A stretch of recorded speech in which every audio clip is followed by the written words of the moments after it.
Hello, right, just making sure the mics are working. There we go, seems to be there. Okay, so this is the first session. This is 29th of March 2021, and this is the first session of maybe a few in which we're trying to think about Can't Get You Out of My Head. Yes, hello. So I'm Matt Lee. I'm a philosophy tutor at Free University of Brighton.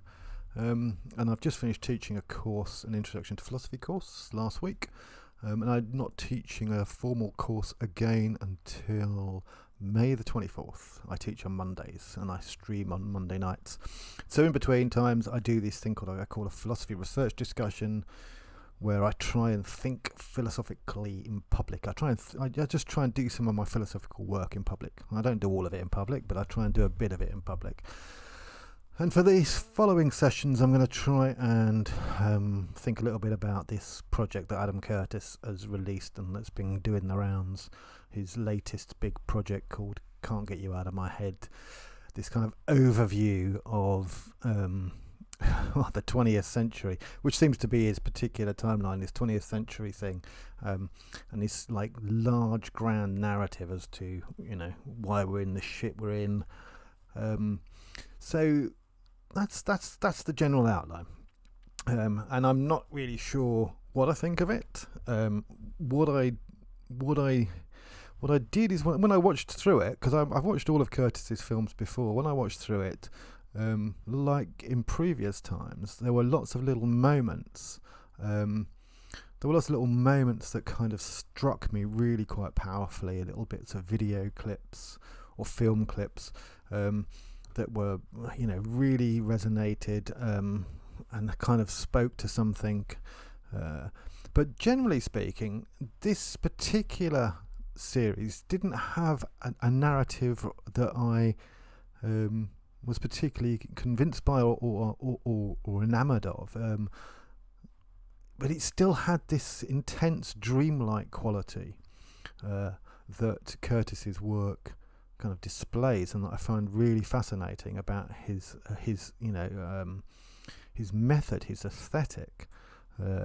It's not something you see very often in on the TV. It's not something you see very often on films, but it's something that if you get involved in filmmaking, I mean, I've on and off been kind of connected and helped with and made some films myself.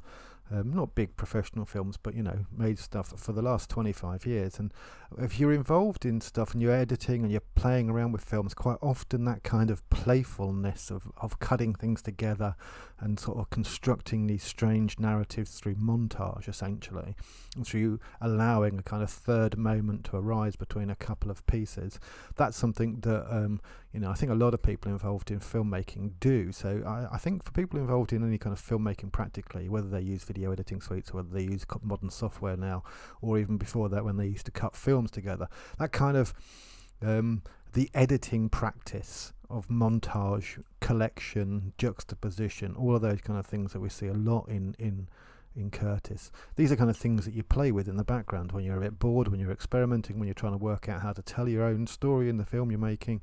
So there's an element of that I really like, and as I say, this kind of element of the dream that occurs in that kind of practice of taking footage and putting it together, juxtaposing it. Now obviously what Curtis has done does that in relationship to a particular narrative and there's also, having said all of that, this quite strange aesthetic that Curtis has, that's been spoofed quite a lot, and which is almost it's almost a parody of itself in some ways. So if you've seen a lot of Curtis before, there's not a huge variation in the sort of aesthetic and the technique, and he has this particularly kind of strange voice that often appears to be like a middle class English person, and it's not his fault. But having said that, this aesthetic of him narrating over these kind of collected montages, this is a choice. I mean, obviously he could get someone else to narrate. He obviously kind of finds it satisfactory to use his own voice and to work with that kind of aesthetic. So, what am I going to do? How am I going to do these sessions? Well, first of all, mainly these sessions are going to kind of, in a sense, they're going to begin just from me recording my thoughts. And that's my starting point. That's one of the ways on which I kind of do philosophy in public. So I'm going to kind of talk through certain things so that I can, then think about them as I've, afterwards, as it were, and then kind of work over the same material again. And that's in a sense, one of the ways in which philosophy is done is you kind of talk through an idea, and you talk through an idea, and you talk through it some more, and then you might write something down, and then you talk through that, and then you write some more down, and then you talk through that, and it's this kind of repetitive process that kind of goes over the same material in some ways until you feel like it's processed enough for you to put it aside, or until some arbitrary deadline kicks in that you have to submit something to. So that's really the sort of basic starting point for what I'm doing here. It's just kind of talking to myself, putting down some notes, but because I'm doing it in public, I'm also trying to make it as open as possible. So if people want to join in, if they want to come and talk to me about stuff, that's also cool. I have Discord and various other ways in which people can get in touch and we can talk together, or that it's possible for this to be a collaborative dialogue if people want it to be. But as I say, this basic process is just the process of me going through some notes, thinking about something, focusing it into a particular space, in this case streaming, and then using that as a way of me doing the philosophy. So that's the kind of basic outline, and what that involves is I have notes that I am working on, research notes we might say, where I'm just kind of collecting things together and making jottings, and so I'm going to refer to those, but I'm not writing a script, I'm not writing a lecture at this point in time. Maybe later on when there's something I have to actually say, or but at this point I'm not really in a position to give any kind of clear definitive arguments. What I'm trying to do is simply trying to think about it, and I'm not even sure it's a particularly brilliant space to begin thinking. It's just it has a particular resonance at the moment, and it feels like it's worth paying attention to these Curtis moments, both because I'm involved at the moment in my philosophy and thinking through politics and in thinking through some political theory, and also because just generally as a philosopher I think it's important not to just get caught up in sometimes the things that really interest us, but basically what might be thought of as arcane issues. So it's important for a philosopher to try and think about the world around them, and the moment that Curtis releases a film, it generally has this kind of slightly, it's quite a big impact amongst a certain sort of person that wants to chat about culture, politics, theory, history, ideas, and that kind of discussion of culture, politics, history, theory, ideas, that's kind of what philosophy also keys into. So that's the kind of basic outline, this kind of relatively free form kind of discussion of various things I find interesting, that and as we go through this, and maybe over a couple of weeks, 2, 3, 4 weeks, what will happen is I'll begin to firm that up. But as I say, I'm open to collaboration and people joining in if they want to. So that's the kind of introduction. Let's see where I want you to start. First of all, I have my notes. Let's I think there's a kind of sorry about the little glitches here. So that one of the first things I wanted to talk about is, I suppose, or think about, or try and think about, is what the hell is the method that Curtis thinks he's using, or what is the methodology that's being deployed inside Curtis's work here? Now, when I say methodology, I mean, this is a kind of strange question in some sense. What I mean by this is what is Curtis doing? Is he doing journalism? Is he doing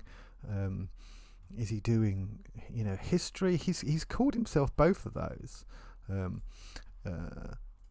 He's called himself both of those. He's called himself a journalist at some points, and he's called himself a historian at other points. But one of the things that's noticeable, I suppose, is that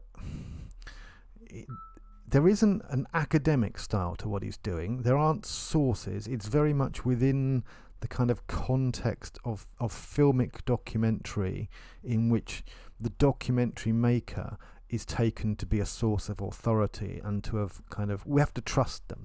It's taken to be sincere.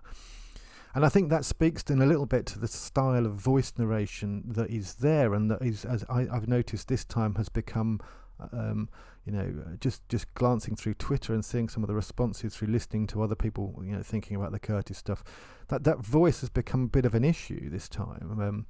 As I say, it's a kind of white middle-class male voice. It has this kind of authority in it, and people have been sort of taking the piss out of it in enormously funny ways by kind of writing stuff. And I'll dig out some of those maybe in the future, and we'll have a look at them.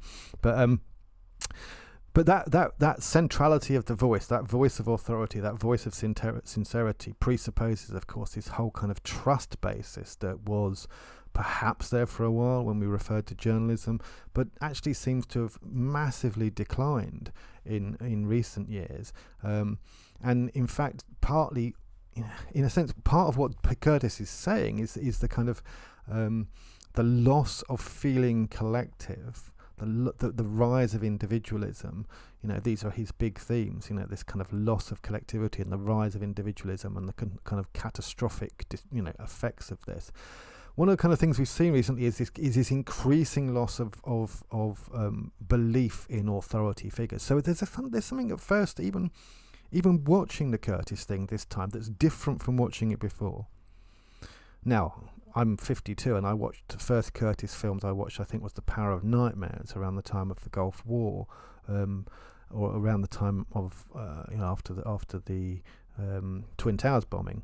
And at the time, that was very, very powerful, and the voice of authority wasn't really an issue so much, because the BBC voice was still kind of something you kind of half trusted. So if this was coming out of the BBC and it appeared to be giving a kind of radical history, radical story, then you didn't encounter the voice as particularly problematic. But also at that point, we hadn't had 20 years of spin doctoring politics from the Blairite bullshit governments.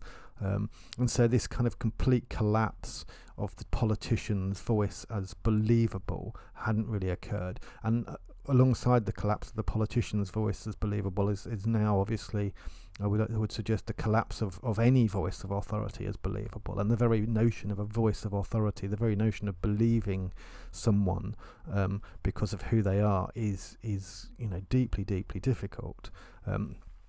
And seems to be something that is highly problematic.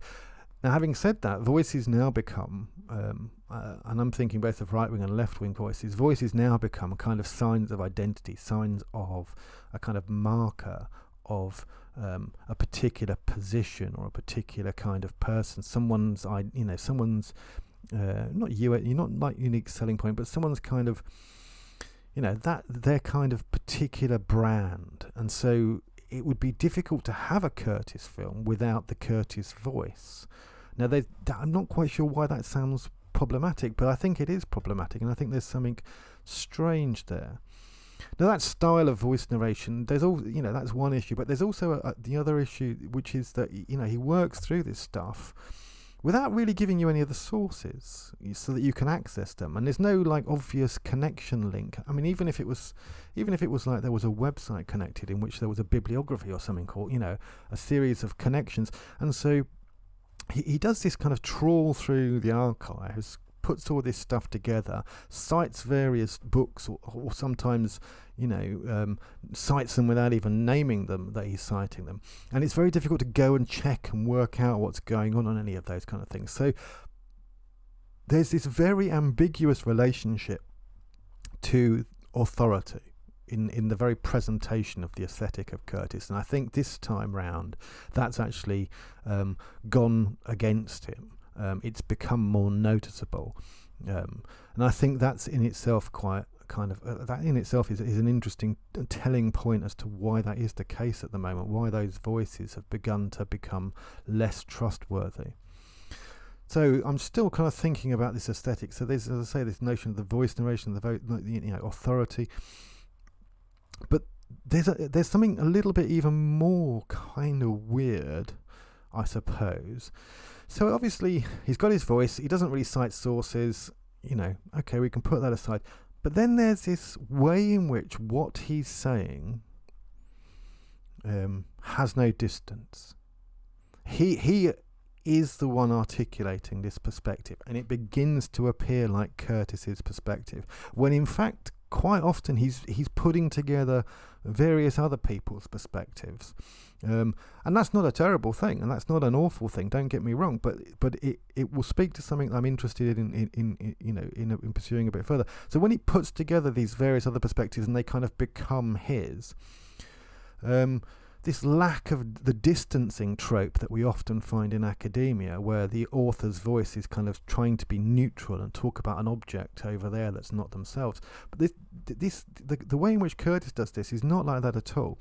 And in fact, it's a lot closer to what sometimes is called free indirect voice, or the free indirect style. And you can look this up on Wikipedia. Free indirect speech is what you'll find to give you an indication on Wikipedia. And the reason that's interesting is because this is a mode of thinking that is. It's used in novels, and it's used in writing, and it's used as a stylistic form in writing and novels, quite widely. But the free indirect speech is used inside philosophy, particularly by Kierkegaard and Deleuze, as a way of them, let me say, almost merging with the thought that they're thinking, trying to allow the thought to separate slightly from the individual that it originated from, and at the same time it's like ventriloquism. So the character, the philosopher, in Deleuze's case, the philosopher kind of becomes the character that they're talking about. And so one of the things that was noticeable for people who encountered reading Gilles Deleuze, particularly his early books where he talks about people like David Hume and Friedrich Nietzsche, is that when you read through those, you don't read through them in this kind of neutral position where Deleuze is talking about Nietzsche. Rather, you find this kind of strange way in which Deleuze is expressing a Nietzschean character, or expressing a kind of Humean character. And it's much closer to something like an acting. So this free indirect speech inside a philosophical method is closer to the idea of trying to embody a thought, trying to move yourself as a thinker towards a thought and embody the character of a thought, rather than express something that you think is inside your own head. And you try and work yourself into that particular thought without describing the thought as somehow objective. You're not trying to ascribe it to some transcendental realm, or some transcendent realm rather, above and beyond the world. You're taking the thought as needing to be embodied, but you're trying to do that embodying work. And it's one of the interesting things that takes place in Deleuze, and this particular, and in Kierkegaard. I mean, Kierkegaard does it a little bit more, a little bit differently to Deleuze. For what Kierkegaard does is he writes his texts under pseudonyms. And so which philosophers have done a lot. I mean, there's been a lot of kind of use of pseudonymous works. I think, for example, of David Hume's dialogues on natural religion, in which, in order to kind of cover up his atheism, let's say, which could be dangerous to him, he tries to sort of express that atheism through various characters, and so you have these kind of characters in this dialogue. And so there's a way in which the pseudonymous thought is sometimes been found in characters in dialogues, and philosophers have used that. But in Kierkegaard, what Kierkegaard did was literally, write the books and give them this whole different name, this pseudonymous author. And at the same time, it wasn't just a name, it was a kind of character position. It was a kind of existential position for Kierkegaard. This would be a kind of way in which, a way in which existence could be embodied, a way in which a kind of thought about existence could be embodied. And there's a sense, I think, in which Curtis is trying, maybe unconsciously, to do this. There's a sense in which, the character that's talking, if we ask who is it, and put aside like the person, the actual physical person, Curtis, who is it that's talking in the Curtis documentaries? Then the person is someone who seems confused and yet has insight they want to give you, who seems exasperated and yet, trying to be hopeful. There's a kind of almost a classical liberal that's coming out in this character, interested in truth, interested in hope, interested in future, interested in the positivities of human beings. I was listening to him earlier in an interview in the Chapo Trap House podcast, and there he was talking about, how he was sick and tired of kind of black and white characters that exist in politics and journalism.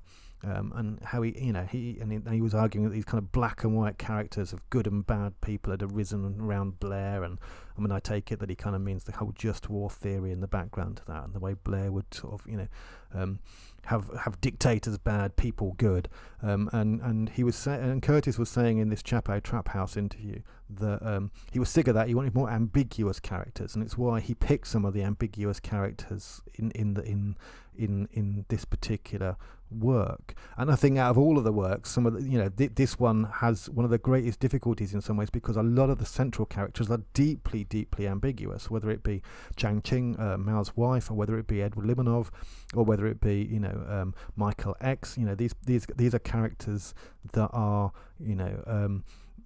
at one moment we might relate to them if, let's say, we're kind of left-wing liberals, I think that's kind of the audience that Curtis is talking to in some ways.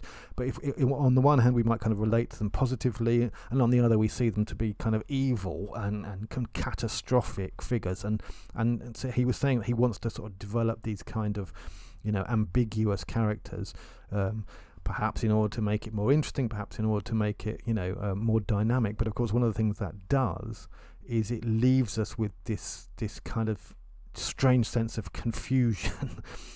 And I think this speaks to the question of who is it that is Curtis. And as I say, I don't mean this in a kind of materialist sense. Obviously, I can tell who Adam Curtis is. I know what he looks like, and I can plainly tell that this is a person with a name and an address. And I don't mean in that sense. I mean kind of philosophically, who is this character that he has become in our discourse, in our thinking. And as I say, my sense is at the moment it's the character of a kind of classical liberal from the 1970s or 80s who really does think the world could be made a better place, really does think it's possible to understand things and get clarity on things and get the truth of things, and really does think that all we really need to do is kind of explain to the uneducated how things really are, and everything will be fine, which is the most patronising and kind of naive character you could possibly want in some ways. But it's also the character of the teacher in many ways. And so that kind of character of the kind of classical teacher, liberal person who wants to explain it to you, the person who you don't feel like you're being told a joke by Curtis. You don't feel like you're being entertained. It's not someone who's there necessarily to build up their followers on Twitter or get a particular social media standing. It's not also, and this is the other thing, it's also not someone who's trying to appear to be rigorous. And that's, I think, very important. They're not trying to appear to be academically rigorous. As I say, they're not giving you any access to the material that they're using. That material's all been processed. They've done the processing, they've done the thinking, and now they're presenting the end result to you. And in this situation, in this particular set of films, I think it's perhaps brought Curtis to the limit of his possibilities. There's a sense in which his the line of argument that he wants to try and develop, which is let's say, against the rise of individualism, or against what I would call a pernicious individualism. And I might come back to that thought at another time. But he kind of wants to develop this line of thought against this pernicious individualism, and yet at the same time he kind of almost embodies this kind of, this particular individual with an insight. And so there's something very, very strange and very confusing to me when I'm watching through these pieces. Because they feel closed, as I say. They feel like I have to just take them or leave them, and they feel like I've got no way of engaging with it. I've got no way of thinking against or beyond, and if I can't think against and beyond, then it's very difficult to think with. And so that's part of the difficulty that is going on here. And I think there's And I don't think that's Curtis's fault. I don't think there's anything to sort of blame here. But I think that difficulty of how you articulate a thought in relationship to the social and the political, I think that difficulty comes down to something like the fact that quite often doing so collectively is no longer a very common experience. We kind of have to believe somebody or someone else, and if we believe one person, then we might retweet them, or we might share them on Facebook, or we might go and read some more of their works. But we kind of identify someone else as having the thought for us, rather than someone as having a way of us beginning to think ourselves. And I think that's one of the difficulties, as I say, with the Curtis, and I think that's partly to do with the kind of an aesthetic that he's perhaps trapped in now. I'm not sure he could possibly even get out of it if he wanted to. So what is he saying? What is the general line, the basic model in the Curtis films? And, what does that model... I mean, I'm not going to ask whether that model is right or wrong, but what does that model, enable us to think about the world around us and about the way in which we think?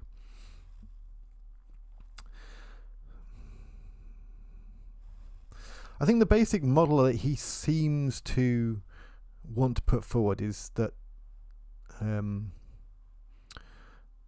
he says this himself in various different places. So I could try and actually we could try and pin this down in more, in more detail, and I will, as I say, do so at certain points, sort of pursue some of these ideas again. But he has this idea that there was a rise in individualism in the 60s, 70s. That then began to have a negative effect on collective power, and that in particular democracies rested on the capacity to mobilise that collective power, fundamentally in the form of mass parties. And so as individualism rose, and and as what he calls this expressive individualism rose, self-expressive individualism, distrust of politicians went along with it, and that kind of corroded collective politics, corroded mass parties, and now we end up in a situation, he thinks, in which the politicians themselves don't believe in their own power, don't believe in a sense in their capacity to change the world. And because they don't believe in the capacity to change the world, then we seem to have lost the option, as part of our imagination. And the world still needs managing. And so what's essentially happened is the management of the world has shifted to cybernetic techniques of data management and mass management. And in a sense, we're kind of...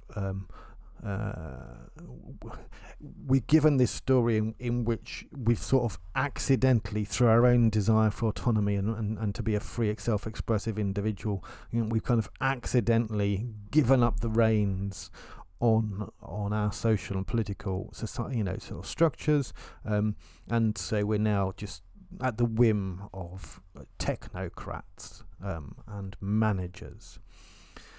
And I think there's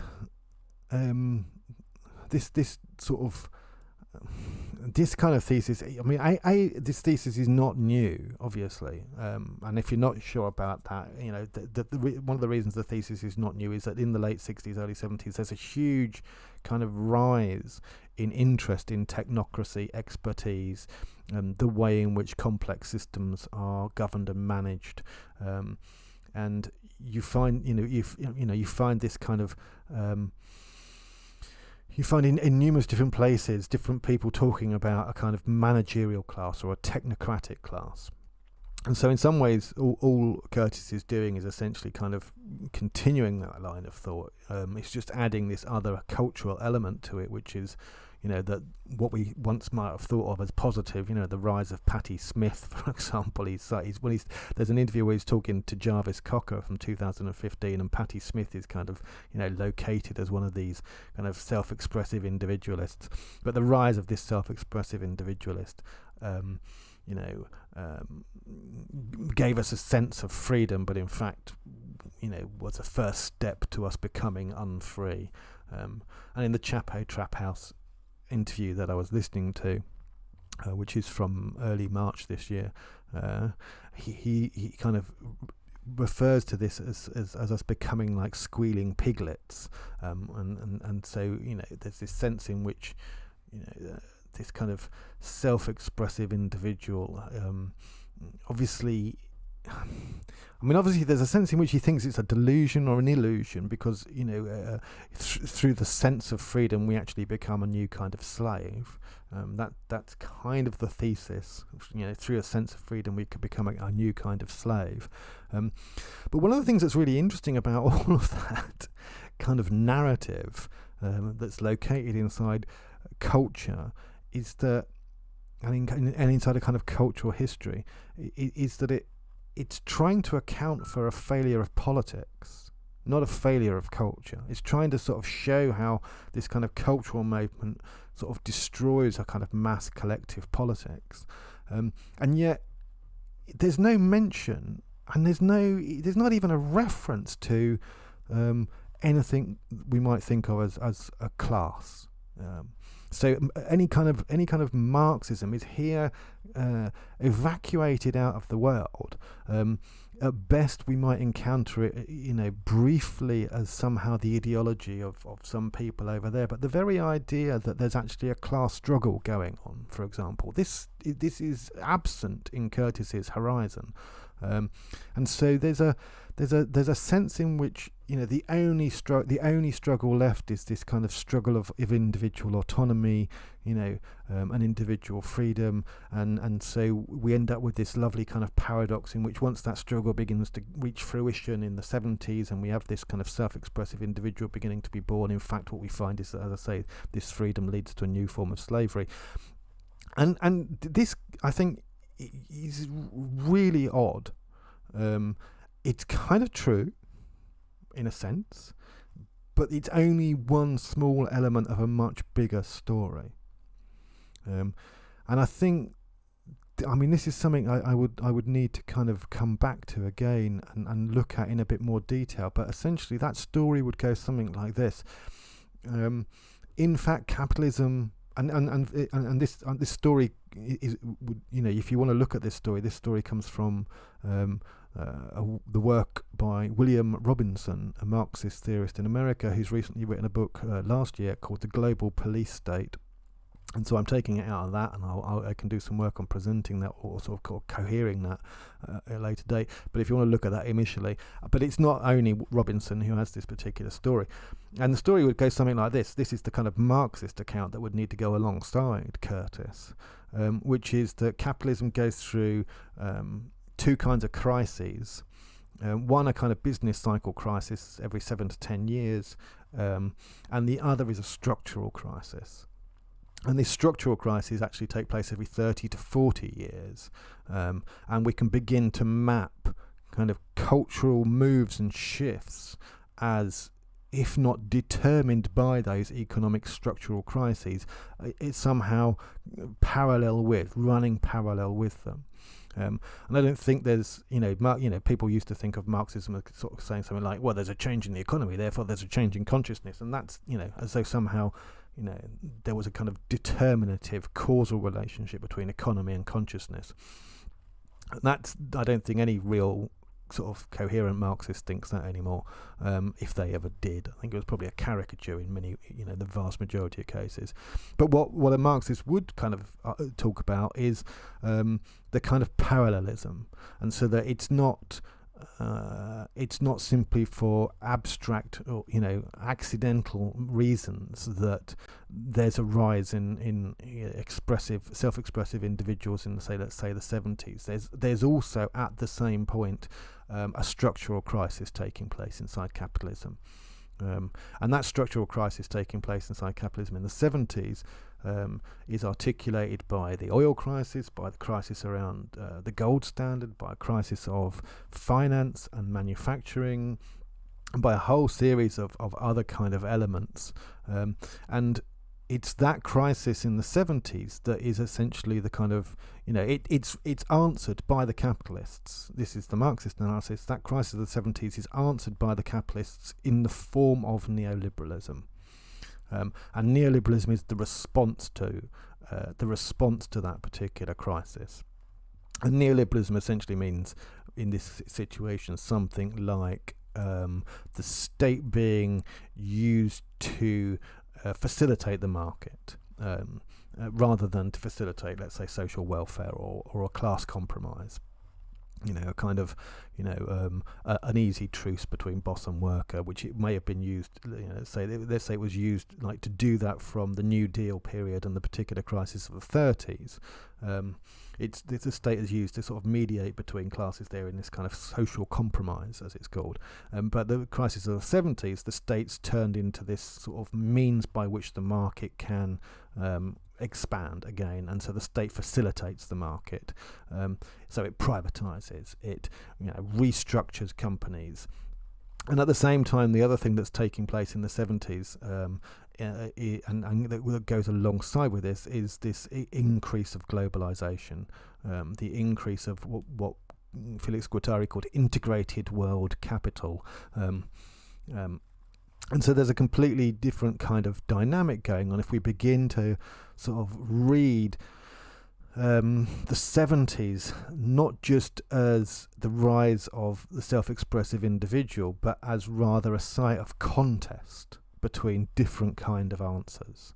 And so when Curtis is picking up on this self-expressive individual of the 70s as somehow the source of the problem that we now arrive at with this technocratic managerial cybernetic system that has politicians pushed to the side, he's not really giving us a very rounded picture, because it's as though this is the only story of what was going on in the 70s, rather than, as I say, that this was a structural crisis, and there are competing responses. Now, you don't have to be a Marxist in order to try and just take account of the Marxist account. You can listen to it and think about it without having to sort of be a Marxist. As it happens, I probably I've used Marx and been with Marxist kind of thought all my life, so most people, I imagine, would probably think of me as a Marxist, and I probably think of myself like that most of the time. But the point I'm making is not that Marxism is right and Curtis is wrong, but rather that Curtis's story kind of depends upon this cultural development of the self-expressive individual, corroding a sense of collectivity, and yet that story itself seems to be deeply problematic and almost willfully forgetful of a whole bunch of other things that are going on. And it's kind of noticeable that the word neoliberalism does not appear anywhere inside, or it doesn't seem to appear, not that I noticed, anywhere inside this particular set of texts, this particular series of Curtis. And what's interesting about that point is that this is being released in a new structural crisis. So at the moment, one of the reasons this Marxist notion of the kind of 30-40 year structural crisis, one of the reasons it's interesting is because one of the arguments that someone like Robinson makes, William Robinson, in this book, The Global Police State, is that we're in the middle of a new restructuring at the moment, and that one of the answers that's being offered by the capitalist class, Robinson argues, is what he calls the global police state. And so in a sense, we're once again in a site of contestation, and so that is going to, if you're in a particular, and I think, that gives again the other end of Curtis's story another kind of tone, because if Curtis's story is that from the 70s to now, the rise of a kind of pernicious individualism, corrosive to collectivity, leaves us in a state now where we've got no idea how to do anything, and where there's a kind of void of politics. What he's telling us is a story between one structural crisis and another, the Marxists would argue, and in fact, that bit in between is not a kind of causal link between the 70s individualism causing the corrosion of collectivity. Rather, we've got two different moments at which two different kind of responses can be given, and in this particular moment, any kind of response that harks back to the 70s or even to the 20s, 30s to previous structural crises, as it were, from the workers' side, or from the left, or from the liberal side. Any of those kind of answers that kind of hark back to what we might think of as classical communist responses seem incapable of connecting with the cultural moment. They seem incapable of overcoming this individualism, because that seems to be what Curtis is implying, that somehow we should, almost return to a willingness to, as he says at one point, to give ourselves up again, which is how he sort of describes this kind of collectivity, to give yourself up to the cause. And it seems to almost be wanting to sort of argue this, or imply that somehow that's the response to the way the world is at the moment, is that we need to give up our self-expressive individualism and give ourselves up to the cause in some sort of new enthusiasm, let's say, new fanaticism, new collectivity, because it's only in that sort of way that we're going to be able to regain some sort of grip on power, some sort of response to the social problems from the side of the people, the worker, the liberal democracy, whatever it is that we are, as opposed to the capitalist class. So there's a really strange thing trying to encounter Curtis, because one of the things that Curtis, in ignoring that notion of class struggle, or ignoring that sense of like an account of a capitalist economic movement, one of the things that Curtis is doing, in ignoring all that, is actually, in a sense, reinforcing a very strong attempt that's taken place, over the last 20-30 years, to actually put Marxism aside as any kind of, worthwhile model of the system that we might want to take account of. Not that we, as I say, not that you necessarily want to believe in, but as a worthwhile model to think with. And so he's kind of perpetuating and reinforcing this, and at the moment it's unsurprising in some ways when we see a lot of that there is a small movement amongst young people to sort of try and reclaim the word communist, and to try and reclaim that kind of old-fashioned Marxism-Leninism, Stalinism, and to try and do that in a kind of positive way. In some sense, I think, and a lot of those are deeply problematic. How anyone could ever want to identify as a tanky, as a positive Stalinist, it's slightly beyond me. It's kind of, but then I've got no idea how anyone wants to identify as a Nazi either. So but one of the things that might underlie that is a kind of sense that is a route to collective power. I could kind of see that a little bit amongst the people that, particularly the younger people that are kind of using those notions. It's some kind of identity that's connected to a sense of collective power, and in doing so they can bring back a kind of an account of class struggle, or an account of different class perspectives into their model of the world. And so it's strange that if Curtis wants to kind of develop this historical account, that he doesn't in some sense address this relationship to the model of class struggle. And there's a really crucial difference between that model that in fundamentally, as I say, you don't have to be a Marxist to believe that, but fundamentally one of the things that the Marxist model of class struggle gives you is a multiple society. It gives you a society with organised, unconscious and conscious forces that have counterposed interests, and that are not counterposed in a way that is, as it were, in parallel, where they can both go off and do their own thing, but they're counterposed precisely in a kind of ongoing interrelatedness. But the point of that analysis is to basically say, that any situation we're in is often the result of a kind of struggle between different kinds of forces, rather than a kind of the more seemingly mainstream notion now, which is any situation we're in is a kind of result of our intellectual development, or a result of cultural development, or a result of social media developments, or a result of some abstract idea of the people, because those kind of models, and the one that Curtis is using, have a kind of singular sense of society. And a kind of singular sense of, there might be many different tones to it, there might be many different elements to it, but in the end it's a kind of one society sort of thought. And in Britain this used to be called like one nation conservatism. We're all in it together. Whereas the Marxist model of class struggle actually, just, as I say, gives you this kind of multiple but interrelated, entwined and conflictual model. And I think just returning to that possibility of thinking about the drivers of those conflicts may begin to make more sense in many ways than relying upon a kind of strange idea in the head, this idea of the individual. Now that doesn't mean throwing those ideas out, it just means trying to have different kind of concepts working together, different kind of models working together, and to see what kind of different results you get out of those different models, and which result then looks a little bit more as it were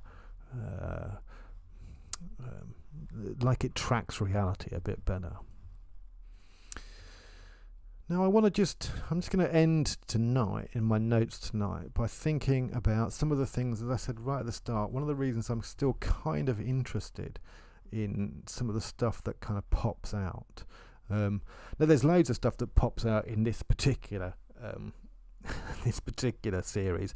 I mean, I am involved in the practice of magic and the practice of sorcery, as well as being a philosopher and a left-wing revolutionary.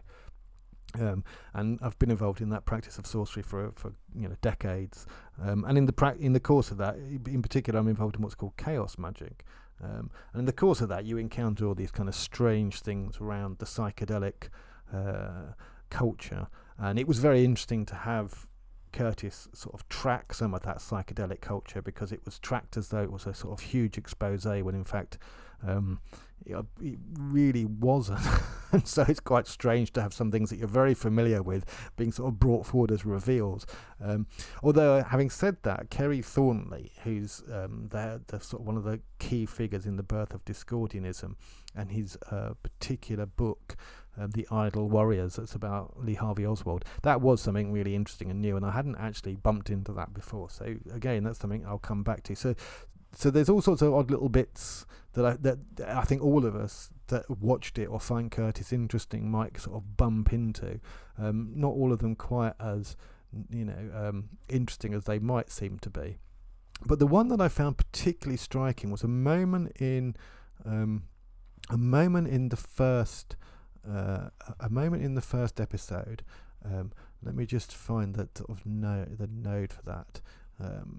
Ruthless to be free. Yes, this was about the woman Sandra Paul, and it was him telling the story of kind of a rise again of this kind of pernicious individualism. But the framing in this particular moment was really strange, because this pernicious individualism was kind of identified with the rise of a certain sort of feminism, the rise of a certain sort of freedom to divorce. So here's Sandra Paul. Now she's divorcing a man in a public way, and citing cruelty and having to give the reasons for this. And apparently this was the catastrophically terrible, washing your dirty linen in public kind of thing. But there was a couple of, and it's presented in Curtis's narrative as a negative. The implication is that this was well-intentioned but disastrous as a kind of model. I didn't think I was unfair because it was the only thing I could do, and I did think that it was hopeless for us to stay in a separated state. Hopeless for me. I was being selfish. I wanted to be free. You had to be fairly ruthless. Yes, I had to be ruthless in order to be free. I had to be ruthless in order to be free. And I think I was really struck by this moment when I was watching it. There's all sorts of little odd bits that are going on. I mean, obviously, the framing is tight in. It's not quite an extreme close up, but it's pretty much, you know, it's beyond. It's definitely a close up, and it's pushing to what we might call an extreme close up, where you might begin to focus right on the eyes or right on the mouth, and you can see how you could sort of blow that up quite easily to sort of focus on those eyes. But it's really quite tightly focused on this thing. And I'm just going to go back a little moment again. There wasn't any other way. Well, I don't think I was unfair because it was the only thing I could do. And I did think that it was hopeless for us to stay in a separated state. Hopeless for me. I was being selfish. I wanted to be free. You had to be fairly ruthless. Yes, I had to be ruthless in order to be free. And I had to be ruthless in order to be free. There's a kind of stutter right at the end, and it's a moment that, you know, I'm probably going to use it, but there's a moment. It's a moment in which you can kind of lift that out. You could kind of clip it. You could hear it in a song. You could hear it in you know, in a sort of sampled. You could almost hear it being sampled in a really positive way. So you could hear it in a big rave, you know, where people are pumping away and you know, this kind of slogan, you know, I needed to be ruthless to be free. You know, I want to be free. I wanted to be free. You know, these kind of moments, I think, are really interesting in a way that I don't think. I'm not sure. Maybe Curtis is exploring those, and that's what I want to give him credit for, because I think, you know, these aren't accidental. These are choices to put these bits there. And so I will give him credit for that. He's finding sometimes these very potent moments, and there's numerous ones. I'm going to sort of look at a couple of these next week and sort of specifically look at some of these moments. But there's these kind of, it's in the line of narrative that he's giving. That's a negative moment. Okay, because it's one of the sources of this pernicious individualism, this self-expression, this unwillingness to be part of the collective, which can be understood as, like, let's say, obey the rules, obey the norms, be polite, you know, do the etiquette, do things normally. And so there's, in the one end, there's this kind of sense in which this is a kind of negative. It's presented as a part of the negative moment. And on the other hand, it's inevitably and quite rightly the expression of a positive move forward in autonomy, particularly for women, but just generally for the human being as well. Because of that, it's a kind of broadening of the capacity of autonomy within the human. Now, if you were to ask Curtis whether the broadening of capacity of autonomy within the human is a negative, then he's going to say, no, of course, it's a positive. I'm almost certain that that's what he'd say. His whole argument is like, in a sense, premised on something like, you know, the current situation involves a loss of autonomy, and that being a negative. So the increase in autonomy is presumably something he's, you know, by implication, he values highly. And so the question that kind of isn't really explored by Curtis is, in a sense, whether there's some inherent conflict between the social and the individual, or more specifically, whether there's some inherent tension between a kind of social political collectivity and an autonomy. And I think that's, you know, it's too easy to reduce autonomy to a kind of self-expressive individualism that capitalism can recuperate, by which I mean can sell back to us. You know, it can take our rebellion and sell it back to us in the form of a T-shirt or something.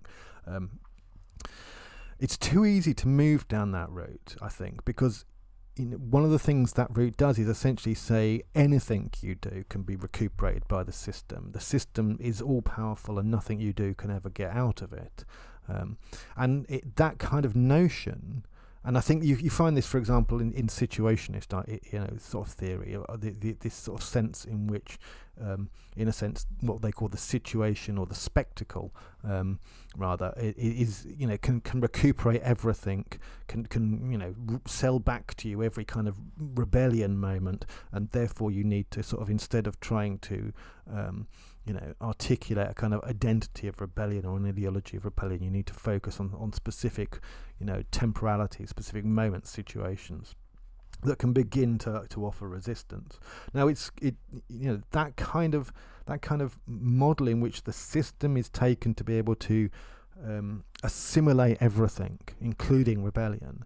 This is a very Hegelian model of the world in many ways. This is a kind of, if you're a Hegelian inside philosophy, one of the things that you can kind of do is, if you get your Hegelian system going, well enough, this lovely system of tensions and contradictions and developments and dynamics, which is kind of what the Hegelian system is kind of fundamentally grounded on. One of the things that the good Hegelian can do is take every other moment, every other philosophical moment, and essentially ascribe it a place inside their system, and they capture all of philosophy. And this is kind of the purpose of the Hegelian system in many ways.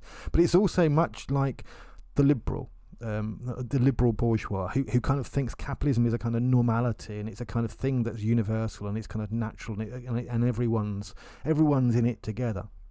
And so what happens is any kind of moment of conflict is kind of captured and put back inside the system. And so workers struggling against bosses is just, as it were, it's a bit like friends disagreeing, and they're both part of the same system. And what it kind of fundamentally misses, and this is to go back to the strengths of the Marxist model, it fundamentally misses that the radical incommensurability of the model of class struggle. One of the things that's kind of crucial about that Marxist model is that it has this tension inside it that isn't a tension of negotiation or recognition. It's not a tension that can be resolved. It has to be abolished. I mean, this is kind of crucial. It has to be abolished, and it can only be abolished, according to the Marxist, with the abolition of capitalism, which in turn would also abolish the proletariat. I mean, that's the thing. You don't get, the proletariat doesn't win, and somehow the capitalists still, they both get abolished. Everything gets abolished, and the whole structure of that conflict gets abolished in the communist moment. Whereas for someone like Curtis, it's like we're all in this same process, and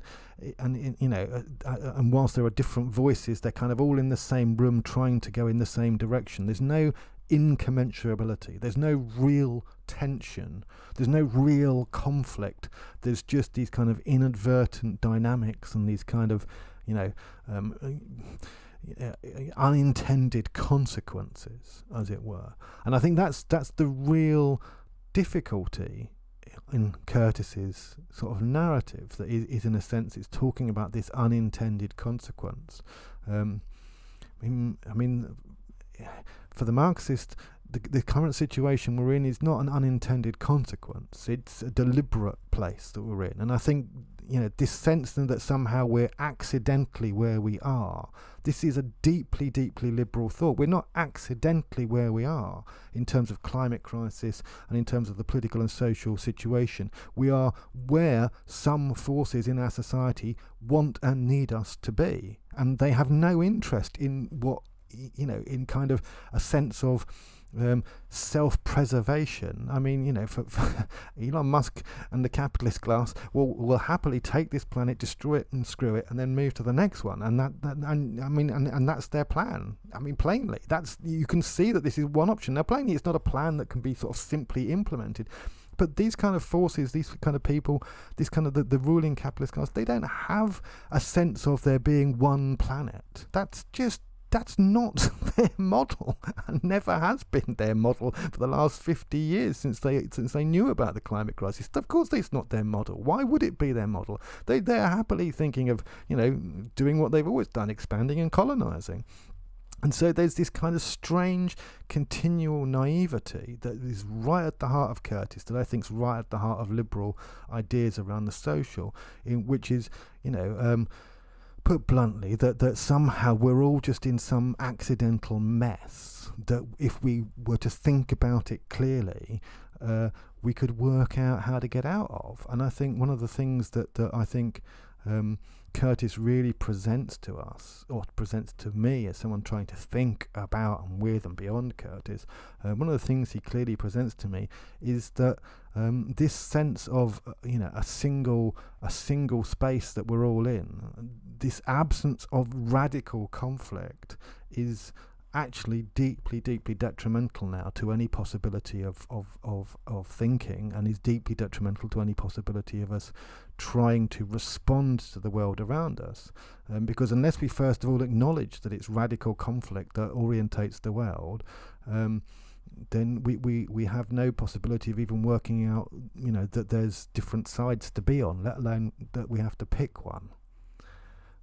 Okay, right, it's 8 o'clock, that's an hour. I've done a load of thinking today about this stuff, making notes, doing research, and as I say, this hour also is me just trying to talk through some of my thoughts in response to Curtis. You're more than welcome to join in any way you particularly like. I do have a Discord. You can check this out on Twitch.